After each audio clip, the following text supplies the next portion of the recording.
আমরা জীবনে অতিরিক্ত প্রত্যাশা করি অন্যের থেকে। এটাই আমাদের জীবনের সবচাইতে ভুল।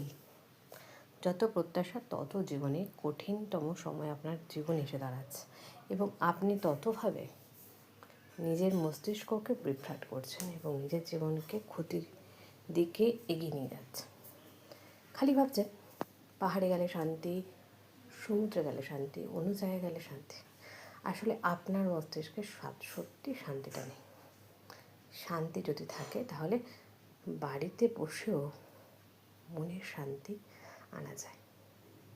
চিন্তা থাকবে আমাদের প্রত্যেকের জন্য, যতদিন আমরা বেঁচে আছি ততদিন। খাদ্য, শরীর, নানান কিছু XYZ।